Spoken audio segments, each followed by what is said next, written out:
स्थापित किया। तो आपका आंसर हो जाएगा क्या? हम सभी जानते हैं उन्होंने क्या किया, उन्होंने वैवाहिक संबंध स्थापित किए। ठीक है, नेक्स्ट है, इल्तुतमिश सल्तनत का प्रथम शासक था जिसने शुद्ध अरबी पद्धति पर आधारित चलाया। क्या चलाया? आपके पास 4 ऑप्शन है, त्योहार, सिक्के, लिपि और उपयुक्त में से सभी। आपका आंसर हो जाएगा ऑप्शन नंबर बी, सिक्के चलाए। क्या चलाए? सिक्के चलाए। नेक्स्ट क्वेश्चन है, सुल्तान के पद और प्रतिष्ठा में वृद्धि हेतु रजिया ने प्रथा का त्याग करके क्या धारण किया?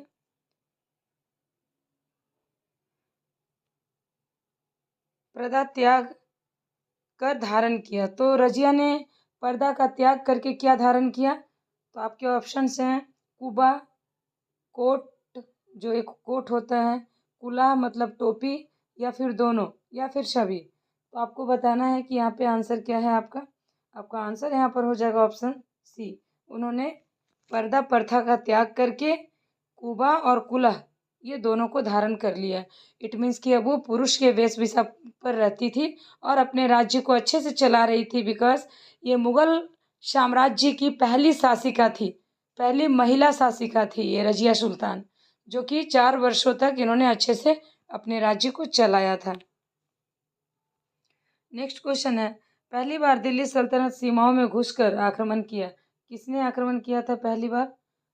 ऑप्शन है, अफगानों ने, ख्वारिज्मों ने, मंगोलों ने, या दक्षिण के शासकों ने।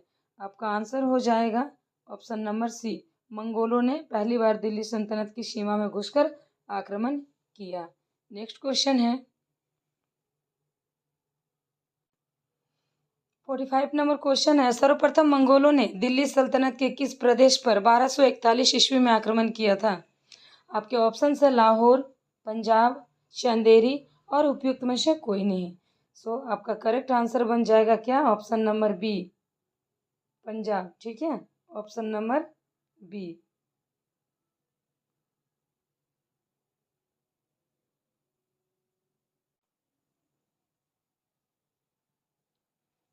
नेक्स्ट है, पानीपत के प्रथम युद्ध में किस सल्तनत कालीन शासकों को परास्त कर बाबर ने भारत में मुगल सत्ता स्थापित की थी?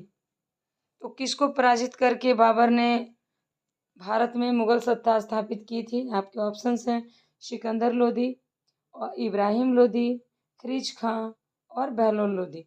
इसमें से आपका करेक्ट आंसर क्या हो जाएगा? ऑप्शन बी, है ना, इब्राहिम लोदी के साथ बाबर का युद्ध हुआ था जब वो पहली बार भारत में आया था। नेक्स्ट क्वेश्चन है, बाबर कौन था और कहाँ का था? बाबर मंगोल था, अफगान था, या चंगताई तुर्क था, या कोई नहीं? तो सभी को पता है कि बाबर एक क्या था, ये एक चंगताई तुर्क था ये।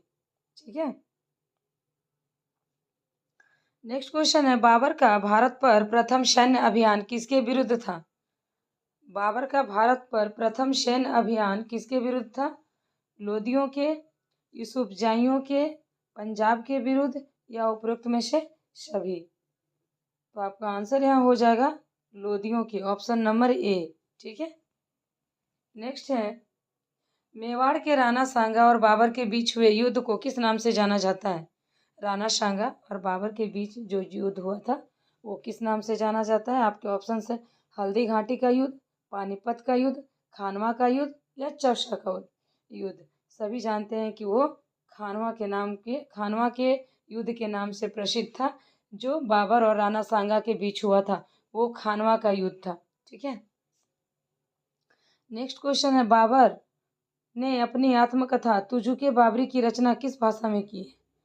तो तुजुके बाबरी की ये जो रचना उन्होंने लिखा है उन्होंने अरबी में की है, या तुर्की में की है, या फारसी में, या उर्दू में? आपको बताना है correct answer. As we know very well, सभी को पता है, हम लोगों को पढ़ रखा है हम लोगों ने, कि उन्होंने जो तुजुके बाबरी लिखा है वो तुर्की में लिखा है। इनके क्वेश्चन पर ही नाम छुपा हुआ है ना, तुजुके और तुर्की। ठीक है, नेक्स्ट है 51 इज, हुमायूं ने प्रथम सैन्य अभियान के तहत आक्रमण किया। तो हुमायूं ने प्रथम सैन्य अभियान के तहत सर्वप्रथम कहाँ आक्रमण किया? चुनार पर, कालिंजर पर, मालवा पर या गुजरात पर? सर्वप्रथम उसने कहाँ किया था? आपका आंसर हो जाएगा ऑप्शन नंबर बी।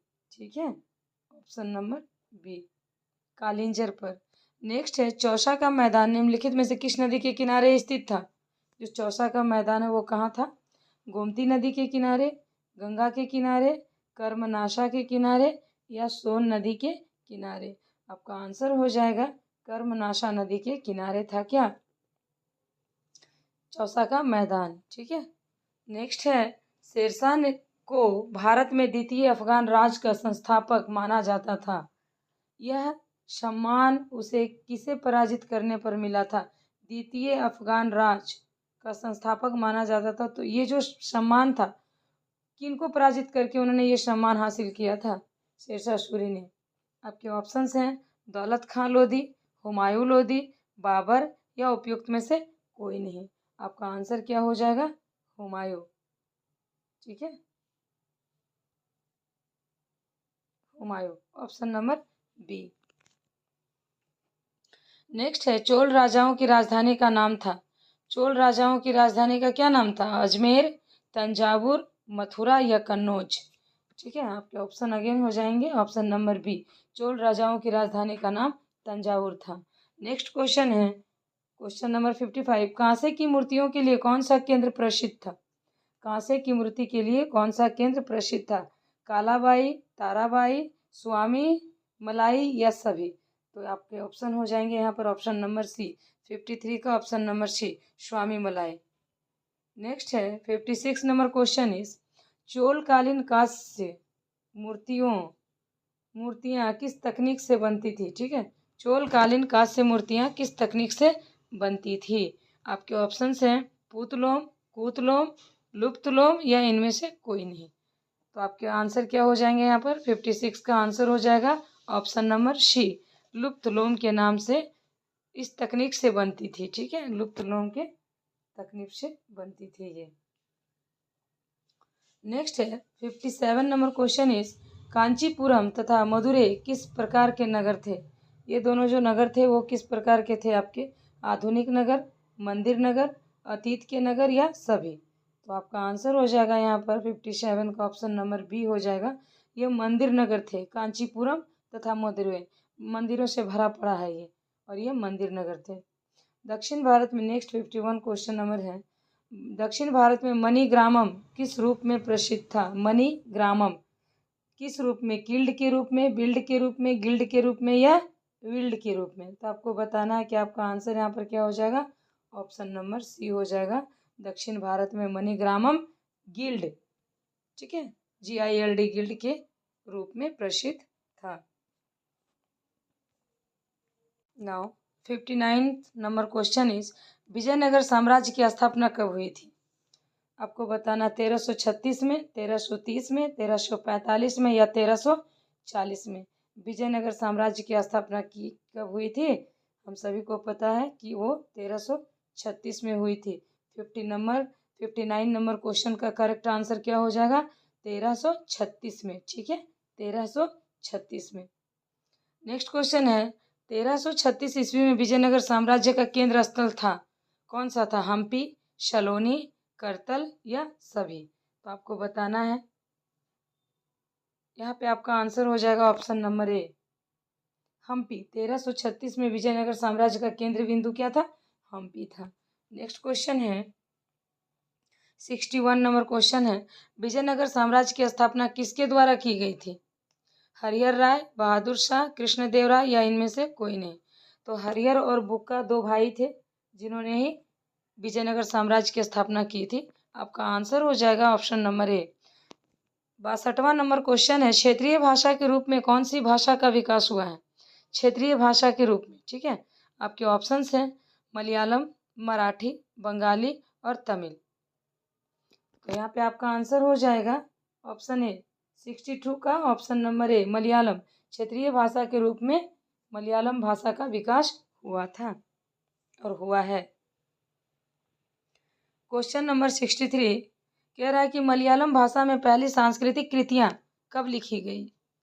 आपके ऑप्शन है 19वीं शताब्दी, 11वीं शताब्दी, 12वीं शताब्दी या 13वीं शताब्दी?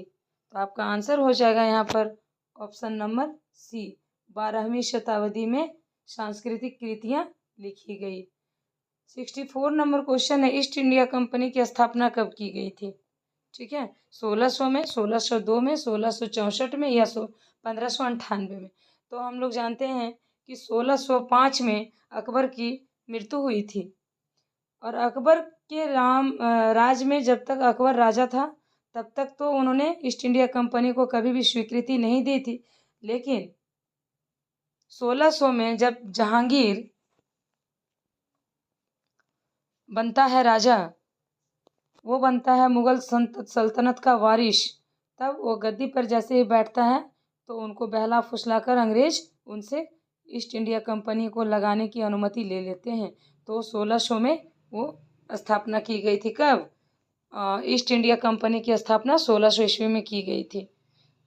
Option A will be your correct answer. Question number 65, Rasmanjari का लेखक कौन था? ठीक है, रसमंजरी का लेखक कौन था? चाणक्य, बाणभट्ट, भानुदत्त या पाणिनि? तो आपके आंसर क्या हो जाएंगे यहाँ पर? Bhanudatta, option number C, Bhanudatta Rajmanjari के लेखक थे। अगला क्वेश्चन है, मुगल काल में प्रशासन की भाषा क्या थी? 66 नंबर क्वेश्चन है, मुगल काल में प्रशासन की भाषा क्या थी? हिंदी, तमिल, फारसी और उर्दू? तो हम लोगों ने पढ़ रखा है क्या कि फारसी थी, मुगल काल में प्रशासन की भाषा फारसी थी। 66 का आंसर हो जाएगा ऑप्शन सी। 67 नंबर क्वेश्चन है, चूड़ामन किस जाति का महान नेता था? चूड़ामन, ठीक है, वो राजपूत था या जाट था या सिख था और मराठा था? क्या था वो चूड़ामन? तो आपका आंसर हो जाएगा ऑप्शन बी, वो जाट था।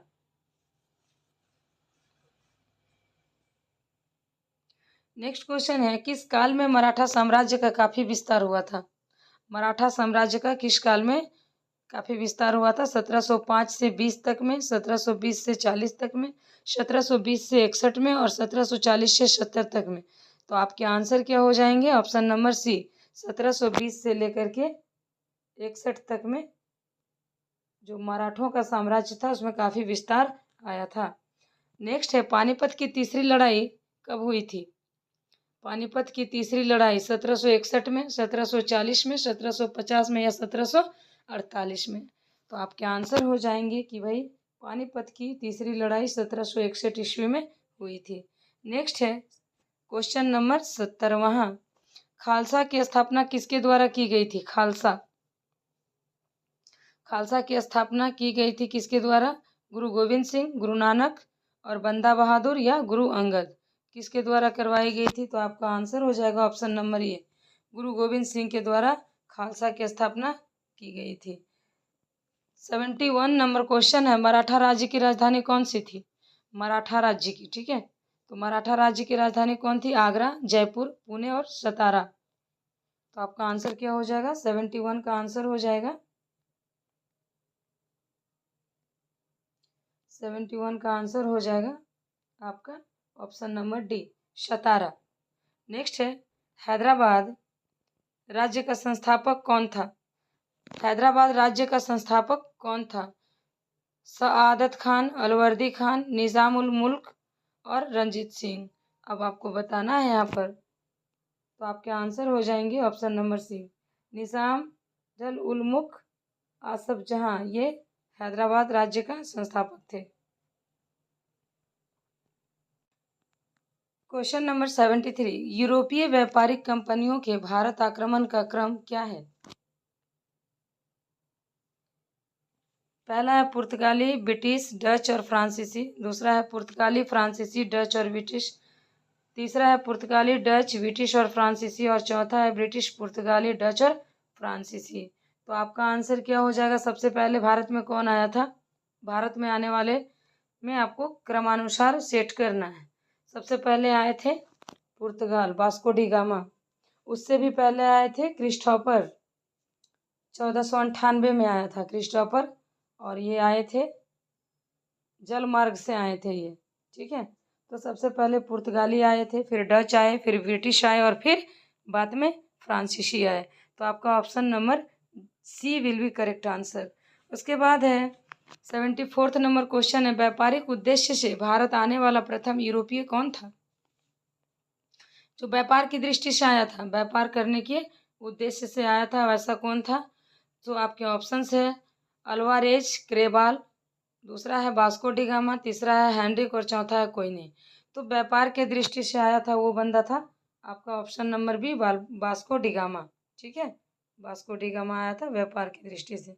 नेक्स्ट क्वेश्चन है, वास्को डी गामा भारत में सर्वप्रथम किस बंदरगाह पर पहुंचा? देखो इंपॉर्टेंट क्वेश्चन है। ठीक है, पहला ऑप्शन है कालीकट, कोचीन, विशाखापट्टनम और गोवा।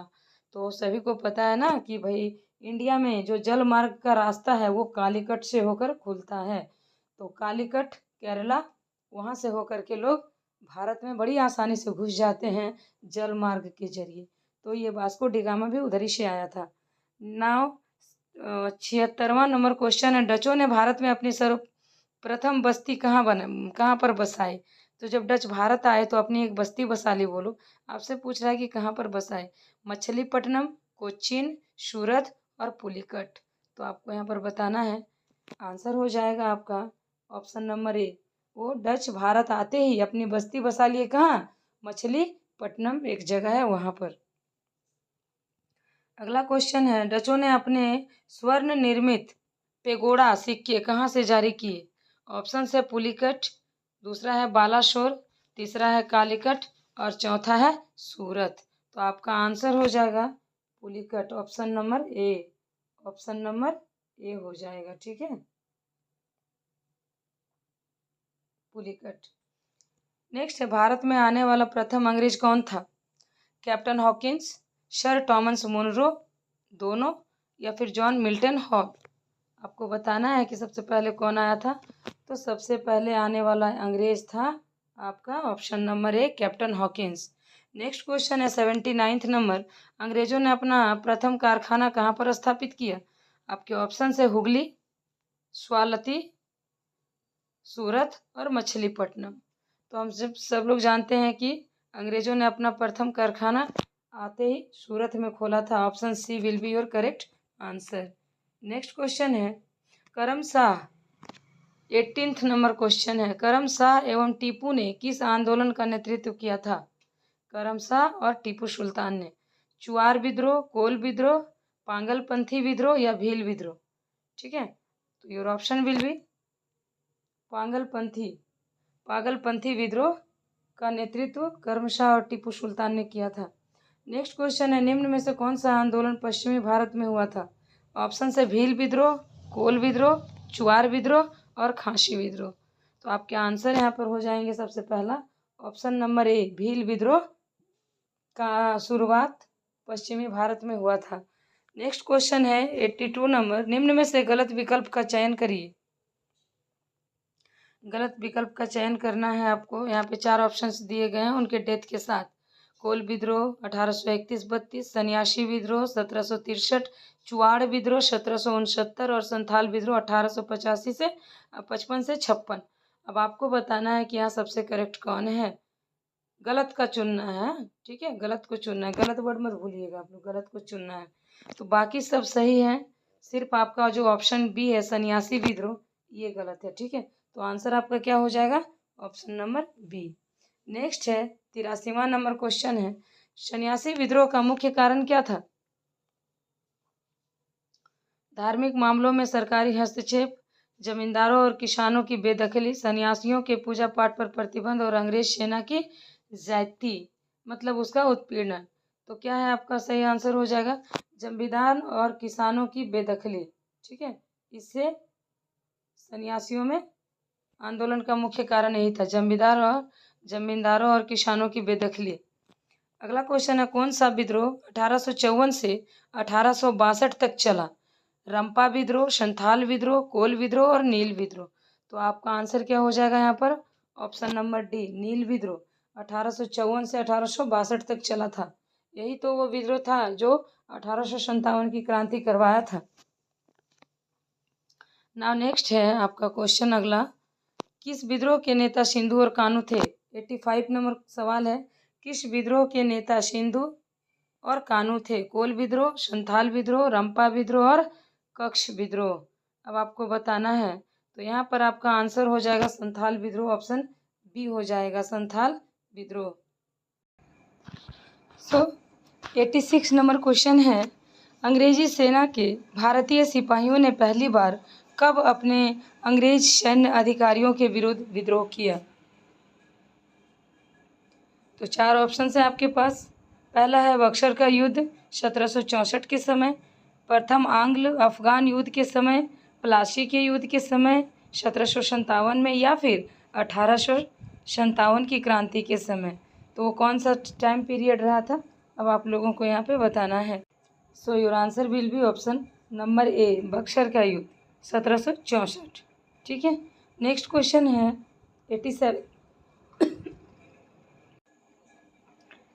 87 नंबर क्वेश्चन है, निम्नलिखित सैन्य विद्रोहों में कौन सम्मिलित नहीं है? आपको बताना है कि इसमें से कौन सम्मिलित नहीं है। देखिए जरा क्या क्या दिया हुआ है। बेलोर मठ विद्रोह जो कि दिया हुआ 1824 में हुआ था। गोविंद मठ विद्रोह, गोविंदगढ़ विद्रोह जो कि आपका 1825 बताया जा रहा है।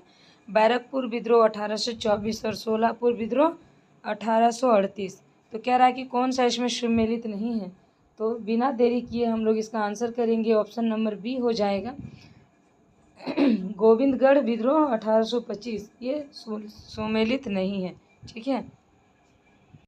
आप लोगों को बता दूं कि ये जो गोविंदगढ़ विद्रोह आंदोलन है ये 1825 में ना होकर के ये आपका हुआ था 1993 में। कब हुआ था?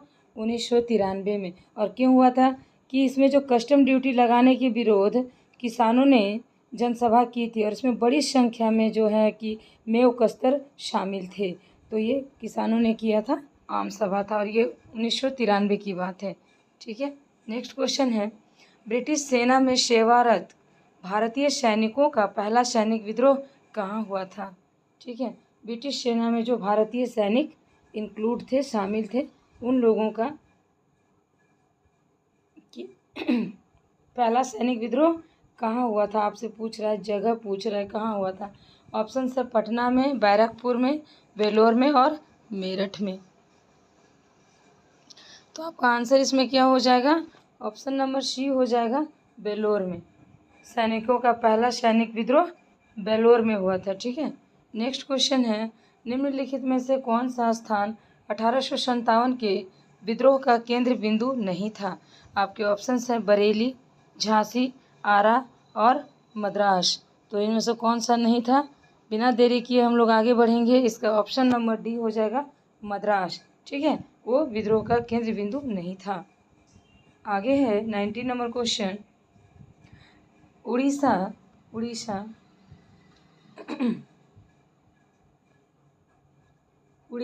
तथा छोटा नागपुर से विद्रोह में भाग लेने वाले अधिकांश लोग थे। उड़ीसा तथा छोटा नागपुर से उस विद्रोह में भाग लेने वाले अधिकांश लोग थे, क्या थे? आदिम जनजातियाँ, भूतपूर्व शासक, भूस्वामी या उपरोक्त सभी। तो वो लोग कौन थे? यहाँ आपका आंसर हो जाएगा ऑप्शन नंबर डी, उपरोक्त सभी। ठीक है। अधिकांश लोग थे या तो आदिम जनजाति थे, भूतपूर्व शासक थे या भूस्वामी थे। नेक्स्ट है 91 क्वेश्चन, असम में 1857 के विद्रोह का नेता कौन था? आपके ऑप्शन हैं दीवान मनीराम दत्त, पुरंदर सिंह, पिलाली बरुआ या कंडार पेशेवर सिंह। 1857 के क्रांति का नेता कौन था असम के?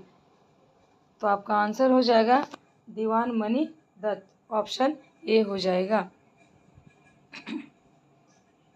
अगला क्वेश्चन है 92 नंबर क्वेश्चन है, 1857 के विद्रोह के दौरान कंपनी के प्रति निष्ठावान नहीं रहने वाले शासक थे, कौन थे?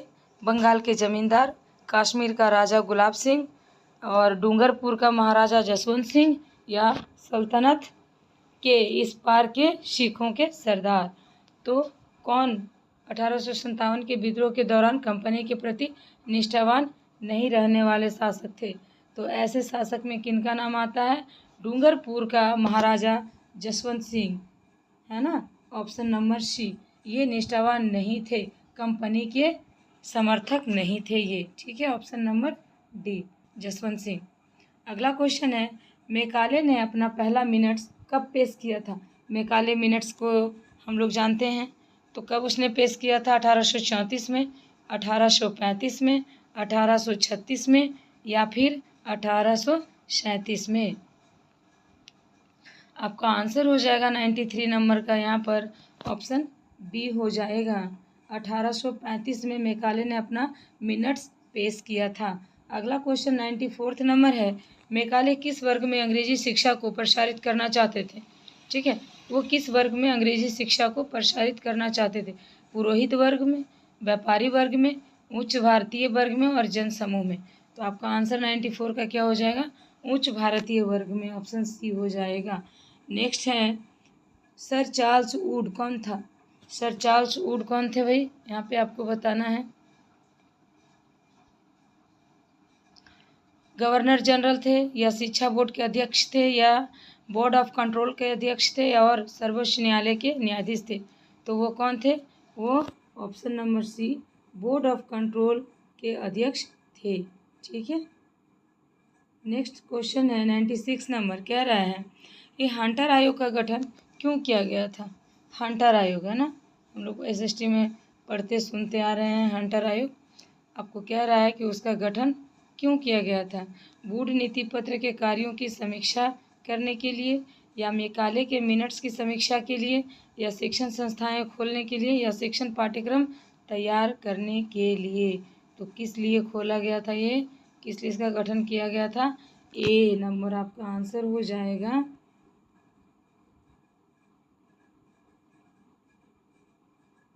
वुड नीति पत्र के कार्यों की समीक्षा करने के लिए हंटर आयोग का गठन किया गया था।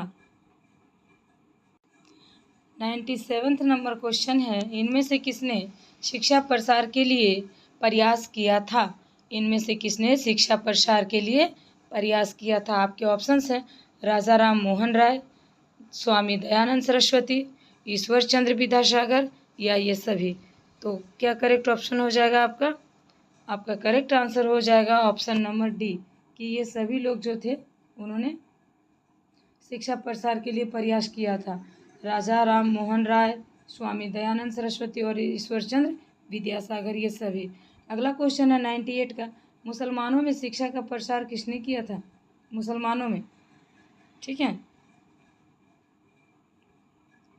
तो यहाँ पे आपका आंसर हो जाएगा, ऑप्शन है आपके महात्मा गांधी, राजा राम मोहन राय, सर सैयद अहमद खां और मौलाना अबुल कलाम आज़ाद। तो 98 का आंसर क्या होगा? Option number C, Sir Syed Khan मुसलमानों में शिक्षा का प्रचार प्रसार किए थे सर सैयद अहमद खां ने। नेक्स्ट क्वेश्चन है, रविंद्रनाथ टैगोर ने किसकी स्थापना की थी? रविंद्रनाथ टैगोर ने किसकी स्थापना की थी? संस्कृत विद्यालय की, शांति निकेतन की, कलकत्ता महाविद्यालय की, या फिर दिल्ली स्कूल की? 99 नंबर का क्वेश्चन का आंसर हो जाएगा ऑप्शन नंबर बी, रविंद्रनाथ जी ने शांति निकेतन की स्थापना की थी।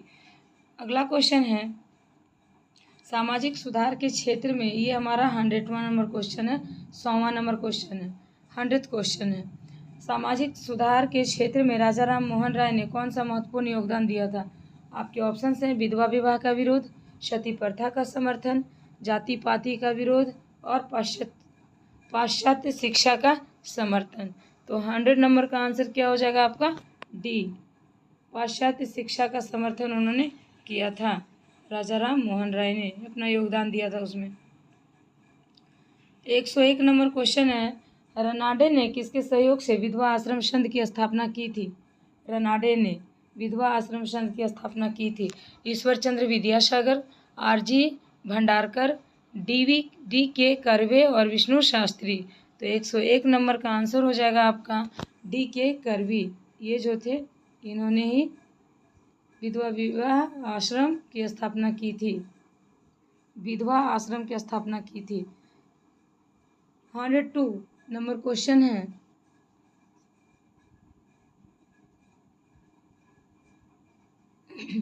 उन्नीस सौ 6 ईस्वी में बम्बई में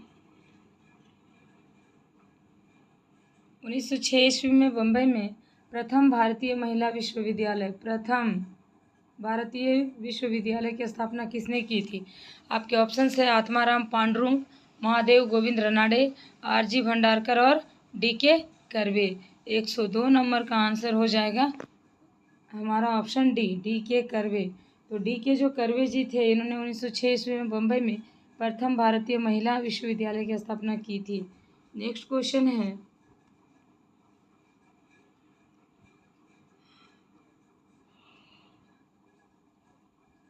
सती प्रथा का समाप्ति का विरोध करने वाला भारतीय नेता कौन थे? आपके ऑप्शंस हैं राधाकांत देव, राजा राम मोहन रॉय, देवेंद्रनाथ टैगोर और केशव चंद्र सेन।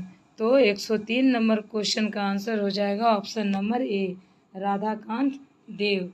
ये ही थे जिन्होंने सती प्रथा समाप्ति का विद्रोह किया था इन्होंने।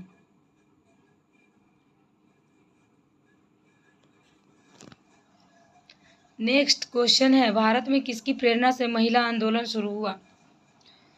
महिला आंदोलन, कौन सा आंदोलन? महिला आंदोलन।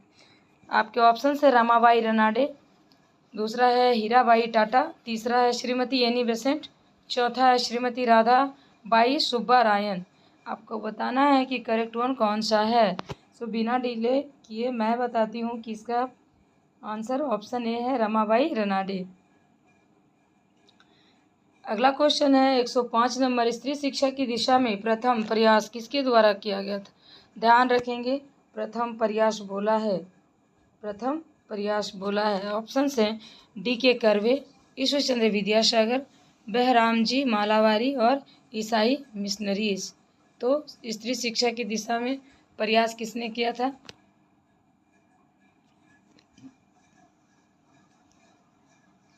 आपके ऑप्शन हो जाएंगे ऑप्शन नंबर डी, ईसाई मिशनरीज। नेक्स्ट क्वेश्चन है, आर्य महिला समाज की स्थापना किसके द्वारा की गई थी? आर्य महिला समाज, ठीक है। तो ऑप्शन है रमाबाई रनाडे, सिस्टर निवेदिता, सरोजनी नायडू और एनी बेसेंट। हम सभी को पता है हमारा करेक्ट आंसर क्या है, ऑप्शन ए, रमाबाई रनाडे ही वो महिला हैं जिसने आर्य समाज की स्थापना की थी। अगला क्वेश्चन है, निम्नलिखित में से किस संस्था को भारतीय राष्ट्रीय कांग्रेस का अग्रदूत माना जाता है? आपके ऑप्शन हैं इंडियन एसोसिएशन, राष्ट्रीय सम्मेलन, इंडियन नेशनल यूनियन और भारतीय कांग्रेस। तो 107 नंबर का आंसर हो जाएगा आपका अगेन ऑप्शन नंबर ए, इंडियन एसोसिएशन। 108 नंबर क्वेश्चन है, किसके प्रयासों से भारतीय राष्ट्रीय कांग्रेस की स्थापना हुई थी? ठीक है, किसके प्रयासों से भारतीय राष्ट्रीय कांग्रेस की स्थापना हुई थी? पहला ऑप्शन है दादा भाई नौरोजी, दूसरा है ए.ओ. ह्यूम, तीसरा है W.C. बनर्जी और चौथा है जॉर्ज यूल। तो आपका आंसर इसमें क्या हो जाएगा, ऑप्शन नंबर बी हो जाएगा, ए.ओ. ह्यूम। इसने भारतीय राष्ट्रीय कांग्रेस की स्थापना की है। अगला क्वेश्चन है, किसके सुझाव पर बंगाल में विभाजन दिवस को राखी बंधन दिवस के रूप में मनाया जाता है? ये किसका सुझाव था कि राखी बंधन दिवस के रूप में मनाया जाता है बंगाल के विभाजन जो हुआ था उस दिवस को? आपके ऑप्शन है रविंद्रनाथ टैगोर, बाल गंगाधर तिलक, दादा भाई नौरोजी और सुरेंद्रनाथ बैनर्जी। तो 109 नंबर का आंसर है ऑप्शन नंबर ए, रविंद्रनाथ टैगोर के सुझाव पर उन्होंने राखी बंधन दिवस मनाया। अगला क्वेश्चन है, दिल्ली को अंतिम रूप से भारत की राजधानी कब बनाया गया? दिल्ली को अंतिम रूप से भारत की राजधानी कब बनाया गया था? 1912 में, 1911 में, 1913 में और 1915 में। तो आपका आंसर यहाँ पर क्या हो जाएगा? आपका आंसर हो जाएगा 1912 में दिल्ली को अंतिम रूप से भारत की राजधानी बनाई गई थी। अगला सवाल है, युगांतर, युगांतर, ठीक है। ये क्या था, एक बंगाली समाचार पत्र था, ठीक है। युगांतर का संपादक कौन था? ऑप्शंस है बारिंद्र कुमार घोष, भूपेंद्र नाथ दत्त, ब्रह्मा बांगव उपाध्याय और उपरोक्त में से ए और बी दोनों। आपको बताना है युगांतर का संपादक कौन था। आपके ऑप्शन हो जाएंगे यहाँ पर। ऑप्शन नंबर ए बारिंद्र कुमार घोष जो थे वो युगांतर का संपादक थे। और ये जो बारिंद्र कुमार घोष हैं, इन्होंने बंगाली समाचार पत्र युगांतर पत्रिका के संस्थापक ये थे। इनकी स्थापना 1906 में कलकत्ता में हुई थी। और अभिनाश भट्टाचार्य और भूपेंद्र नाथ दत्त की इस समाचार पत्र के सह संपादक उनको कहे जाते हैं, ठीक है। इतना जानकारी आप लोगों के लिए। अगला क्वेश्चन है, लंदन में इंडिया होम रूल सोसाइटी की स्थापना कब हुई? लंदन में, कहाँ पर? लंदन में इंडिया होम रूल सोसाइटी की स्थापना किसके द्वारा हुई? आपको यहाँ पर बताना है। नेक्स्ट क्वेश्चन है, लंदन में इंडिया होम रूल सोसाइटी की स्थापना किसके द्वारा हुई? ऑप्शन है वी डी सावरकर, दूसरा है श्याम जी कृष्ण वर्मा, तीसरा है लाला हरदयाल और चौथा है मदन लाल घिंगरा। तो अब आपको बताना है कि इसकी स्थापना किसके द्वारा हुई थी। लंदन में इंडिया होम रूल सोसाइटी की स्थापना किसके द्वारा हुई थी? तो 112 नंबर क्वेश्चन का आंसर हो जाएगा option number B, Shyam ji Krishna Verma के द्वारा हुई थी। अगला क्वेश्चन है, होम रूल लिंग आंदोलन की प्रेरणा कहाँ से ली गई है? होम रूल की जो होम रूल लिंग था उनकी आंदोलन की प्रेरणा कहाँ से ली गई है? आपके ऑप्शन है France, Japan, Ethiopia and Ireland, ठीक है। तो 113 का ऑप्शन नंबर हो जाएगा डी, आयरलैंड। होम रूल लिंग आंदोलन की प्रेरणा कहाँ से ली गई थी? तो ये आयरलैंड से ली गई थी, ठीक है। Option number D. नेक्स्ट है,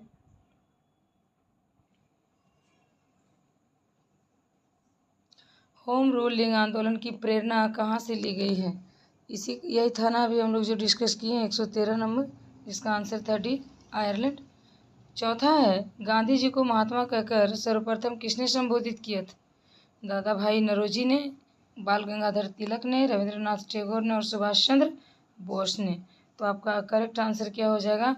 आंसर नंबर सी हो जाएगा, रविंद्रनाथ टैगोर। अगला क्वेश्चन है,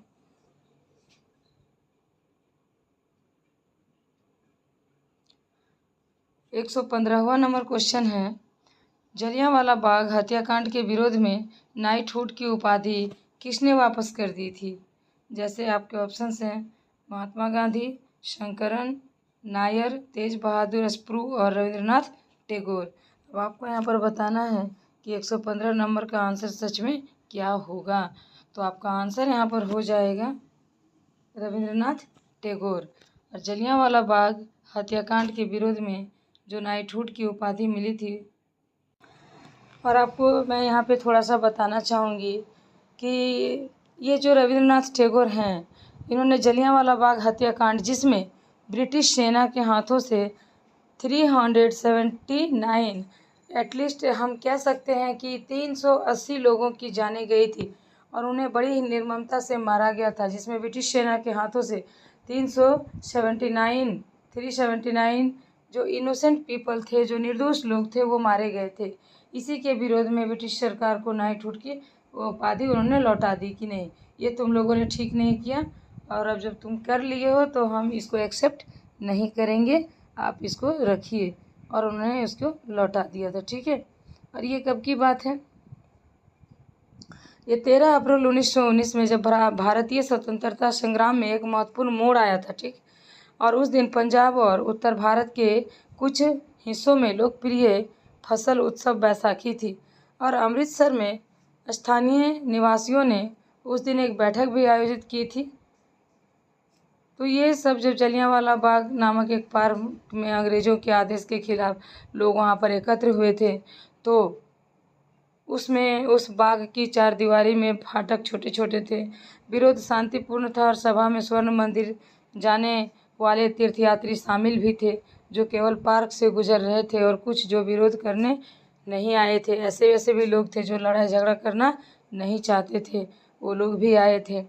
जिसमें brigadier general Reginald Edward, Harry Dyer, ये लोग थे जो जनता को सबक सिखाने के लिए घटनास्थल पर पहुंचा था। वो चाहता था कि कुछ ऐसा किया जाए जिससे कि जो मासूम जनता है वो और डर जाए, खौफ में आ जाए। अपने साथ लाए गए 90 सैनिकों को भीड़ पर गोलियां चलाने के लिए उसने आदेश दे दिया था। कई लोगों ने बचने के लिए पार्क के अंदर स्थित एक कुएं में कूदा, कई दीवारों में छलांग लगाने की व्यर्थ कोशिश की। तो इस तरह से बहुत सारे लोग उसमें मारे गए। इसीलिए महात्मा गांधी जी ने गुस्सा होकर के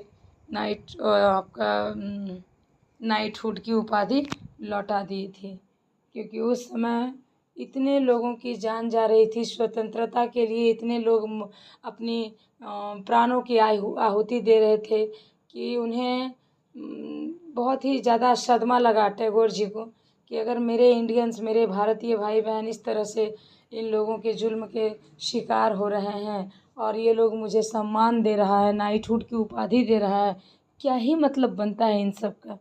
इसीलिए उन्होंने ये उपाधि लौटा दी थी। ठीक है, अब नेक्स्ट। हेलो एवरीवन, आप सभी का अपने यूट्यूब चैनल पे एक बार फिर से स्वागत है। आइए हम लोग JTET के इस सीरीज़ को आगे बढ़ाएंगे और हमने पिछले क्लास में 115वां नंबर क्वेश्चन तक डिस्कस किया था। आज इसके आगे क्या क्वेश्चन आंसर करेंगे। तो 116 नंबर क्वेश्चन है, असहयोग आंदोलन का प्रस्ताव गांधी जी द्वारा सर्वप्रथम कांग्रेस के किस विशेष अधिवेशन में लाया गया था। आपके ऑप्शंस हैं कलकत्ता, नागपुर, बारदोली या मुंबई। तो आपका आंसर यहाँ पर हो जाएगा ऑप्शन ए कलकत्ता 1920 अधिवेशन। इसमें हम लोग ज़्यादा डिटेल बात नहीं करेंगे क्योंकि इस वक्त आपके समय की क्या इम्पोर्टेंस है हम समझ सकते हैं, इसलिए हम लोग इसको टू द पॉइंट बात करते हुए चलेंगे। 117वां नंबर क्वेश्चन है, मार्च 1923 में स्वराज पार्टी की स्थापना कहाँ पर हुई थी। आपके ऑप्शन है दिल्ली, बम्बई, इलाहाबाद और लखनऊ। तो आपका आंसर हो जाएगा ए दिल्ली। नेक्स्ट है, भाषाई आधार पर राज्यों के पुनर्गठन संबंधी अधिनियम किस वर्ष पारित हुआ था। 118 नंबर का क्वेश्चन का आंसर क्या हो जाएगा। आपके ऑप्शन हैं 1951, 1952, 1954 या 1956। तो आपका आंसर हो जाएगा 118 नंबर का ऑप्शन नंबर डी 1956। ठीक है, अगला क्वेश्चन है, देशी रियासतों के भारतीय संघ में विलय में निम्न में से किसने प्रमुख भूमिका निभाई। तो अब आपको बताना है और आपके ऑप्शन से सरदार पटेल, BP मेनन, उदारवादी और ए और बी दोनों। तो यहाँ पे आपका आंसर हो जाएगा ऑप्शन नंबर डी ए और बी दोनों। ठीक है, नेक्स्ट क्वेश्चन है, गुटनिरपेक्ष आंदोलन का पहला अधिवेशन किस वर्ष हुआ था। आपके ऑप्शन हैं 1948, 1961, 1960 या 1971। आपको बताना है कि गुटनिरपेक्ष आंदोलन का पहला अधिवेशन किस वर्ष हुआ था और क्वेश्चन नंबर बी का आंसर है 1961। ठीक है, ऑप्शन बी। नेक्स्ट क्वेश्चन है, सिंधु घाटी सभ्यता की प्रमुख फसलें क्या थी। आपके ऑप्शन है धान तथा गेहूँ तथा जौ, मक्का तथा कपास और ज्वार तथा धान। तो इनमें से आपका करेक्ट आंसर क्या हो जाएगा। ऑप्शन बी नंबर हो जाएगा, गेहूँ तथा जौ सिंधु घाटी सभ्यता की प्रमुख फसलें थी, गेहूँ तथा जौ। नेक्स्ट क्वेश्चन है, कश्मीर में श्रीनगर की स्थापना किस शासक ने की थी। कश्मीर में श्रीनगर की स्थापना किस शासक ने की थी। आपके ऑप्शन है चंद्रगुप्त मौर्य, सम्राट अशोक, बिंदुसार और बृहदत्त। तो आपको बताना है 122 नंबर का आंसर हो जाएगा ऑप्शन नंबर बी, सम्राट अशोक ने कश्मीर में श्रीनगर की स्थापना करवाई थी। नेक्स्ट क्वेश्चन है, 123 नंबर का क्वेश्चन है, भारत नेपोलियन किसे कहा जाता है। भारत का नेपोलियन किसे कहा जाता है। आपके ऑप्शन हैं समुद्रगुप्त, श्रीगुप्त, कनिष्क और डेमेट्रियस। तो हम सभी को पता है कि भारत का नेपोलियन के नाम से समुद्रगुप्त फेमस है? आपका आंसर हो जाएगा ऑप्शन ए। नेक्स्ट क्वेश्चन है, गुप्तकालीन चित्रकला का सर्वोच्च उदाहरण अजंता की गुफाएं स्थित है। गुप्तकालीन चित्रकला का सर्वोच्च उदाहरण अजंता की गुफाएं कहाँ स्थित है? सिकंदराबाद, औरंगाबाद, जहानाबाद और फैज़ाबाद। तो 124 नंबर क्वेश्चन का आंसर हो जाएगा ऑप्शन नंबर बी, औरंगाबाद में गुप्तकालीन चित्रकला एक उदाहरण के तौर पे है, जो कि अजंता की गुफाओं में वो चित्रित है। और ये कहाँ है? अजंता की गुफाएं आपकी औरंगाबाद में हैं। अगला क्वेश्चन है, अंग्रेजों के संरक्षण में बनने वाला भारत का पहला मुगल बादशाह कौन था? आपके ऑप्शन है अहमद शाह, आलमगीर द्वितीय, आलम शाह द्वितीय या अकबर द्वितीय। तो 125 नंबर क्वेश्चन का आंसर हो जाएगा अकबर द्वितीय। इन्होंने काफ़ी लंबा टाइम तक भारत में शासन किया था और ये मुगल का बादशाह कहलाया।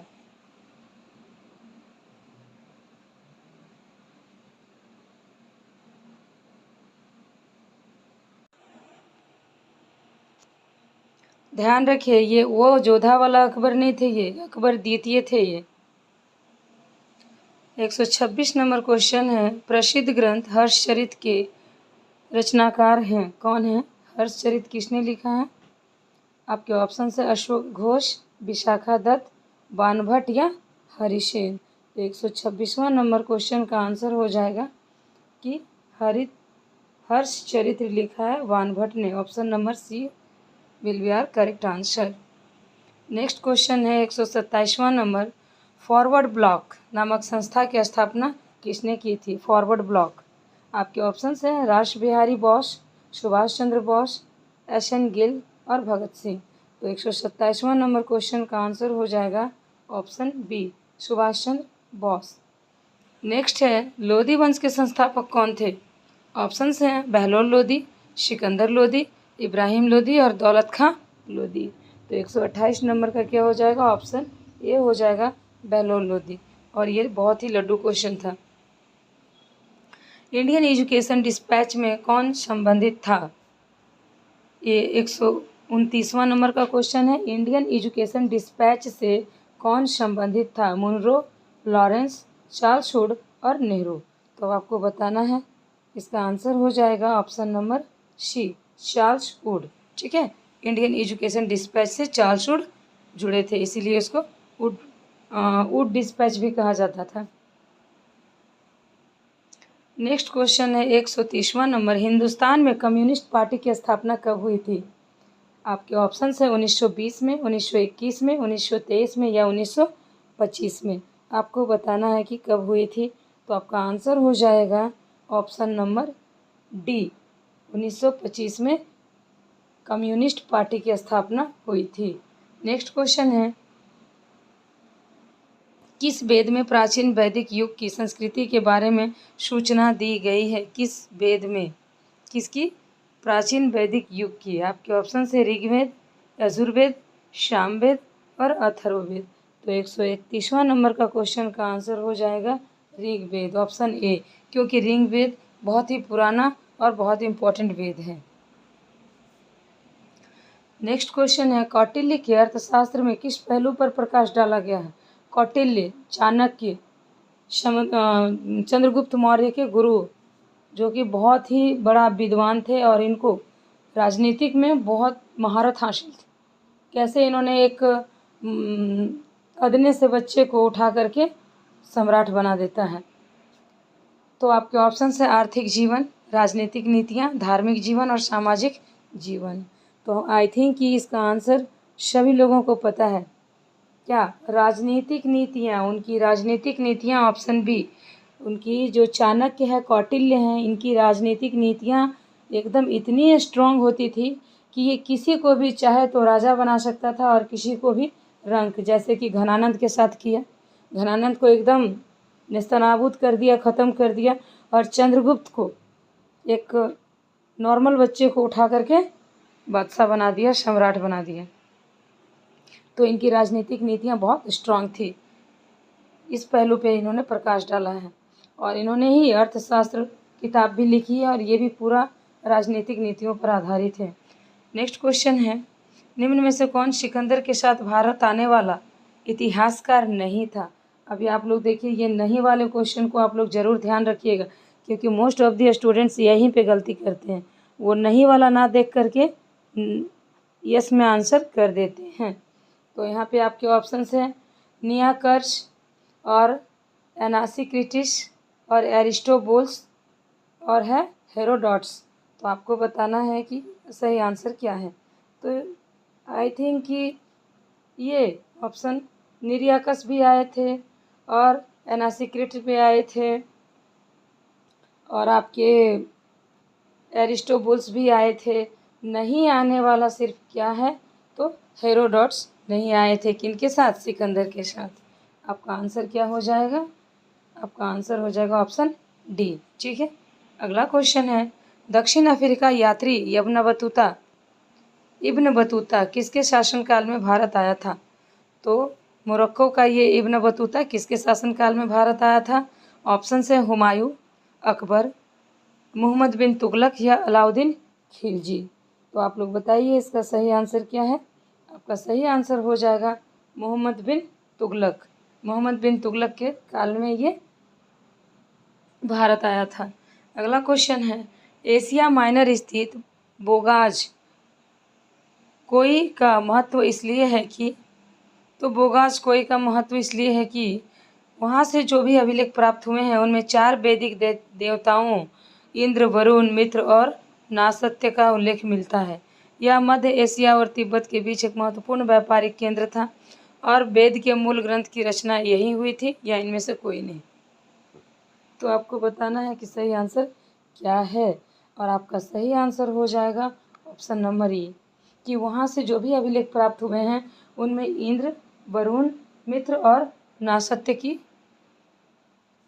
विवेचना, वर्णन, उल्लेख मिलता है। तो आपका आंसर ऑप्शन ए हो जाएगा।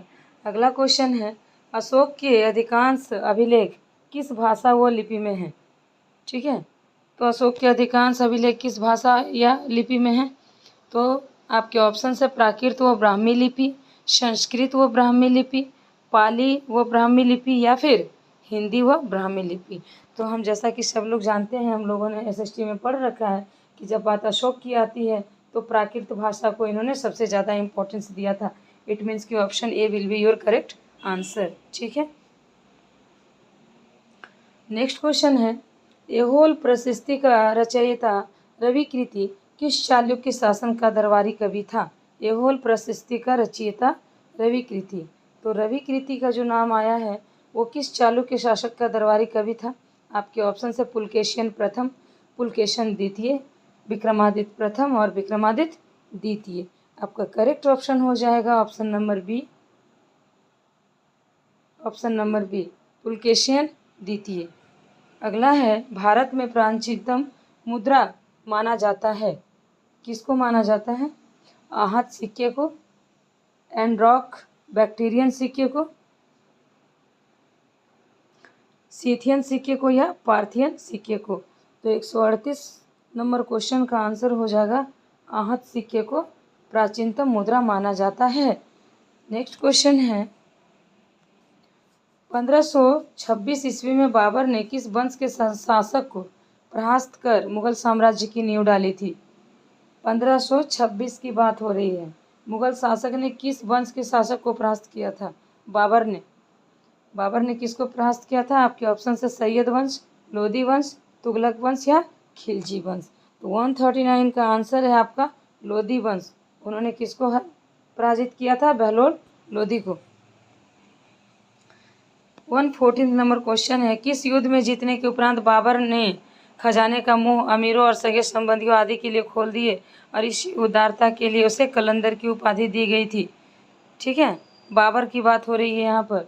बाबर ने अपने सैनिकों के लिए और संगे संबंधियों के लिए अपने खजाने का मुंह खोल दिया था कि बस लुटा दो सब पर, ताकि वो ज़्यादा फेमस हो सके और जो उनके सैनिक है वो उनकी बात माने और उनके सैनिक उनको ऐसा बिलीव हो जाए कि मेरा जो बादशाह है वो बहुत अच्छा है, वो हम लोगों की फ़िक्र करता है, तो हमें भी उनकी फ़िक्र करनी चाहिए।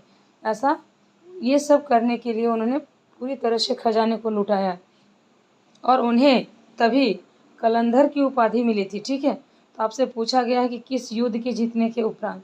ऑप्शन है पानीपत का प्रथम युद्ध 1526 का, या खानवा का युद्ध 1527 का, या चंदेरी का युद्ध 1528 का, या घाघरा का युद्ध 1519 का।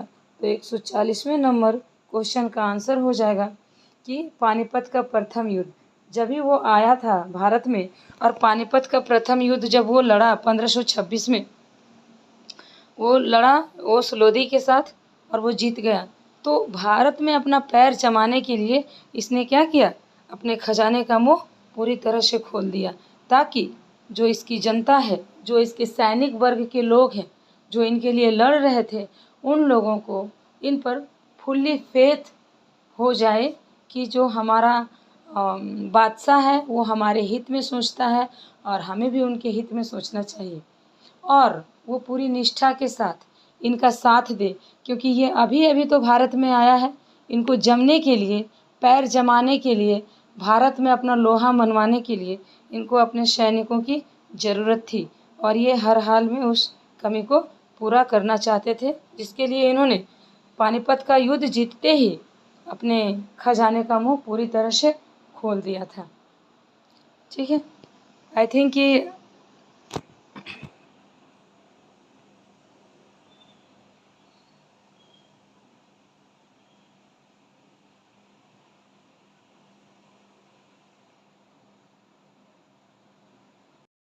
द्वारा शुरू किया गया था। आपके ऑप्शंस हैं हुमायूं, जहांगीर, अकबर और शाहजहां। तो आपको बताना है कि दीन-ए इलाही नामक नया धर्म जो था वो किसके द्वारा शुरू किया गया था। तो आपके ऑप्शंस यहाँ पे हैं और आपका आंसर हो जाएगा ऑप्शन नंबर सी। अकबर ने दीन-ए इलाही नामक नया धर्म शुरू किया था अपने शासनकाल में।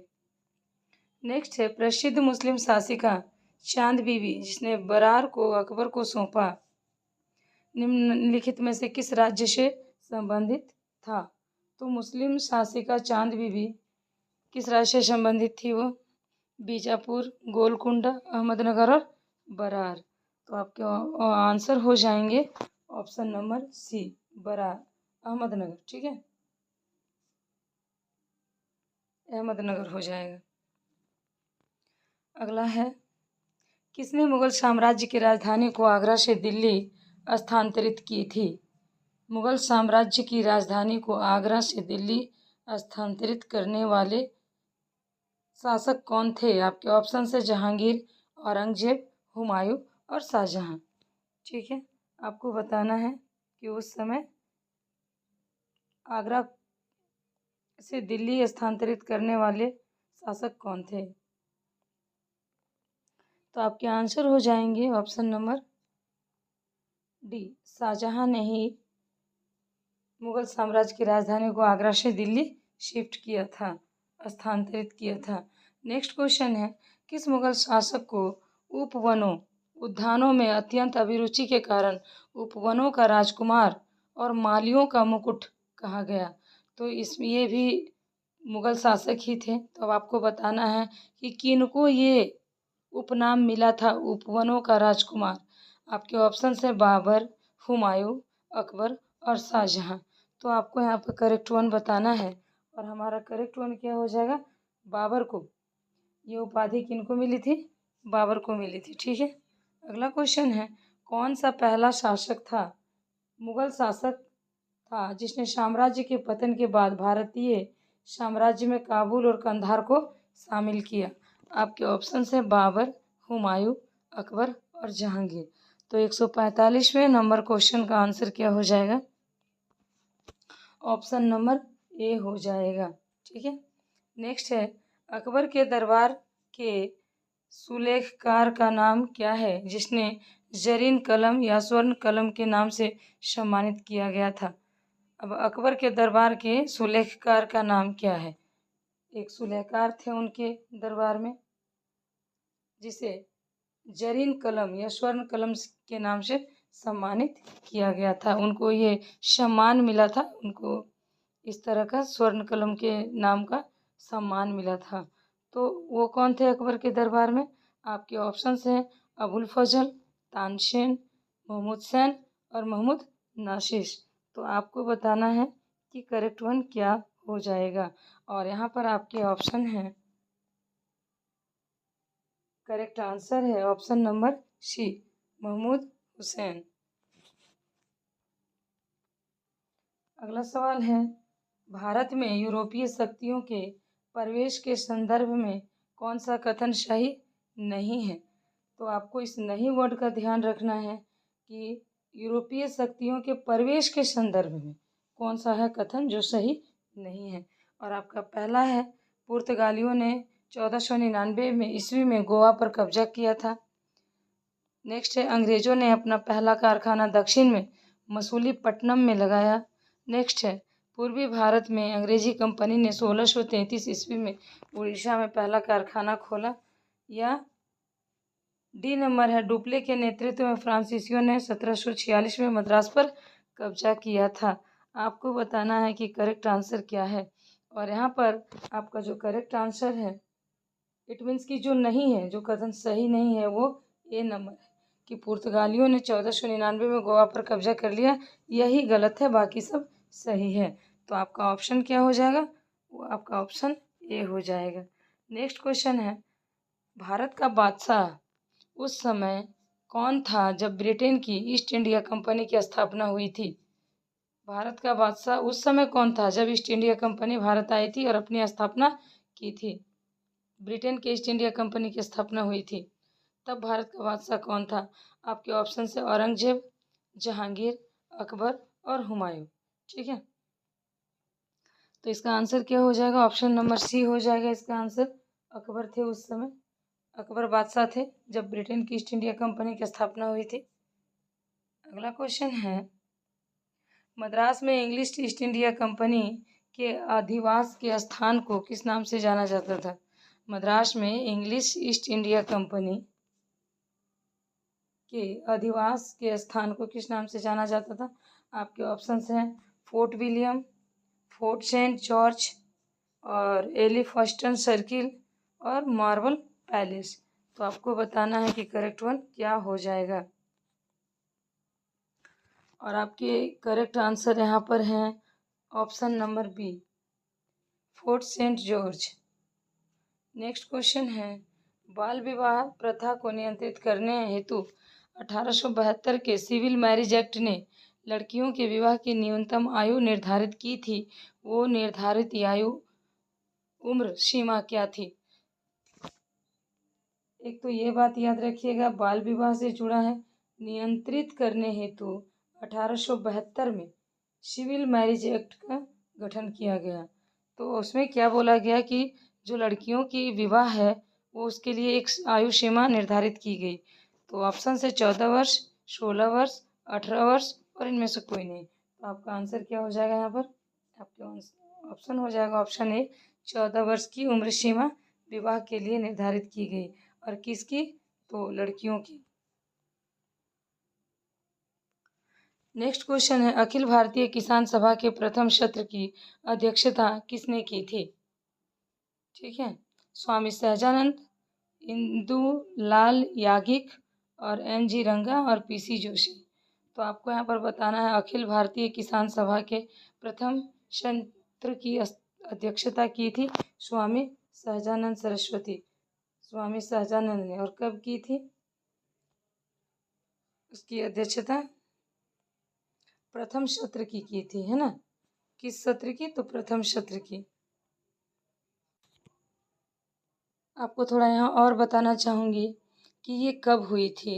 ये 11 अप्रैल 1936 ईस्वी में राष्ट्रीय कांग्रेस के लखनऊ सत्र में अखिल भारतीय किसान सभा के गठन के साथ ये सभी किसान संगठन इसमें समाहित हो गए थे। और जिसकी की अध्यक्षता सहजानंद सरस्वती जी ने की थी। सबसे पहले इनको प्रथम अध्यक्ष निर्वाचित किया गया था। और डेट याद रखिएगा कब? तो यह थे आपके 11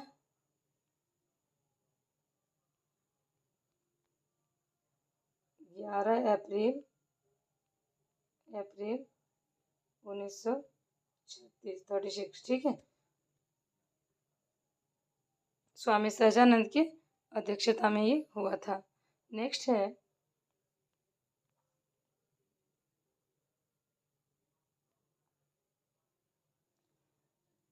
अगला सवाल है, नील आंदोलन का जमकर समर्थन करने वाले हिंदू पेट्रियाट के संपादक थे। सवाल थोड़ा सा कट गया है, कोई नहीं। सवाल क्या कह रहा है, नील आंदोलन का जमकर समर्थन करने वाले हिंदू पेट्रियाट के संपादक थे। ऑप्शन है हेमचंद्रकर, हरीशचंद्र मुखर्जी, दीनबंधु मित्र और दिगंबर बिश्वास। तो यहाँ पे आपका आंसर हो जाएगा हरीशचंद्र मुखर्जी।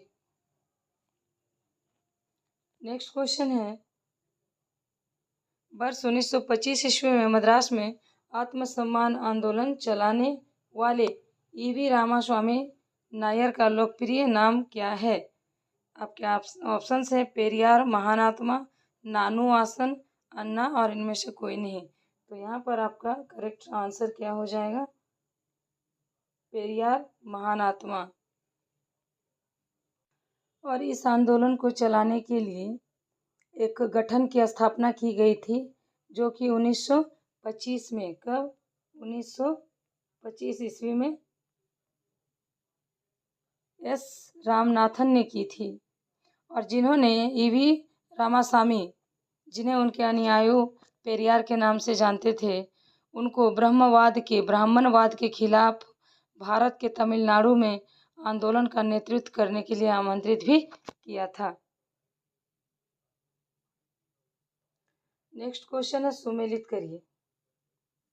इसमें एक तरफ जनजातीय विद्रोह दिया गया है और दूसरी तरफ विद्रोह किसने किया था उस नेता का भी नाम दिया गया है। ओके, अब आपको यहाँ सुमेलित करके बताना है। पहला है संथाल विद्रोह 1855-56, 1855-56 और विद्रोह के नेता सिद्धू व कानू, ऐसा दिखाया गया है।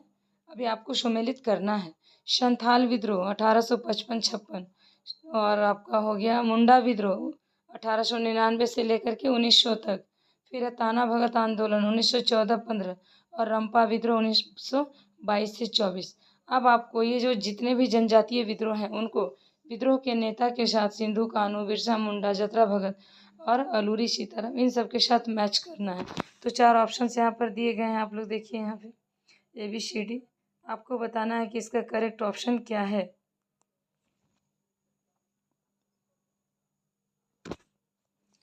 इसका आंसर है ऑप्शन नंबर ए, ऑप्शन नंबर ए। ठीक है, इट मीन्स कि जैसा दिया गया है, जैसे संथाल विद्रोह 1855-56, तो विद्रोह का नेता कौन था? तो संथाल विद्रोह का नेता सिद्धू कानू था। कौन था? सिद्धू कानू था। और मुंडा विद्रोह जो कि 1899 और 1900 में हुआ था, और इसी विद्रोह के बाद ही 1900 में बिरसा मुंडा की मौत हो जाती है। किससे? हैजा से। पानी की बीमारी होती है ये, हैजा से उनकी मौत हो जाती है बिरसा मुंडा की।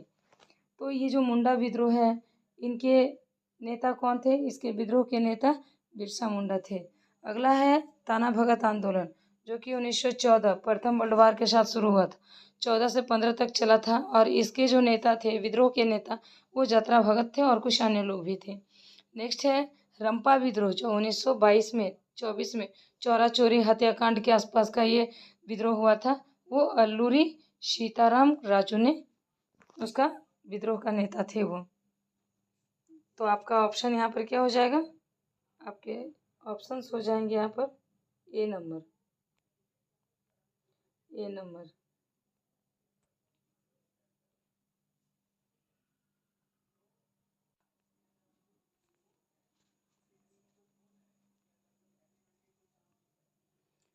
अगला सवाल है 1857 के विद्रोह का तात्कालिक कारण था।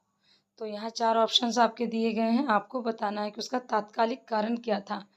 और ये एग्ज़ाम 101 बार एग्ज़ाम में आया हुआ क्वेश्चन है ये। तो उसका तात्कालिक कारण क्या दिया हुआ है? चर्बी वाले कारतूसों का प्रयोग आरंभ करना, डलहौजी का जब्ती का सिद्धांत अपनाना, ब्रिटिश सैनिकों तथा भारतीय सैनिकों के वेतन में भारी अंतर करना, या भारतीयों को ईसाई धर्म में परिवर्तित करने का प्रयास करना। तो इन सब में आपका सही ऑप्शन क्या हो जाएगा? आपका सही आंसर इसमें हो जाएगा 155 का ए नंबर, जिसको कि हम सभी जानते हैं कि जब वो गाय और सुअर के चर्बी वाले कारतूस बम बनाकर इनको दिए और बोले लड़ने के लिए, तो जो भी हिंदू भाई थे उन्होंने मना कर दिया कि नहीं, इसमें गाय की चर्बी है, गाय हमारी माता है, हम इसको अपने मुंह में नहीं ले सकते हैं। और इसी के बाद ही 1857 की क्रांति एकदम शुरू हो गई थी। तो आपका ऑप्शन क्या हो जाएगा? ऑप्शन नंबर ए हो जाएगा। और 1857 की क्रांति की हम बात करें तो इतना ही नहीं, 1857 का जो विद्रोह हुआ था वो ईस्ट इंडिया कंपनी के अन्यायपूर्ण शासन के खिलाफ हुआ था, जिसमें कि भारत में एक शक्तिशाली विद्रोह, इसको हम ऐसा कह सकते हैं कि ये जो अन्यायपूर्ण शासन के खिलाफ भारत में एक शक्तिशाली विद्रोह था। और 1857 का जो विद्रोह था ये मुख्यतः उत्तरी और मध्य भारत तक ही सीमित था। ठीक है, कई वर्षों से भारत में ब्रिटिश इंडिया जो यहाँ पर आकर के राज कर रही थी, ईस्ट इंडिया कंपनी की जो विस्तारवादी नीतियाँ चल रही थी, प्रशासनिक और नवाचार और आर्थिक शोषण के परिणाम स्वरूप जो भारत के लोग एकदम पीड़ित हो रहे थे, भारत के लोगों में असंतोष फैल रहा था। यही असंतोष जो है कि 1857 के विद्रोह का कारण बना। और इसको इसी तौर पर जो है कि ये विद्रोह 1857 की क्रांति का विद्रोह का कारण माना जाता है।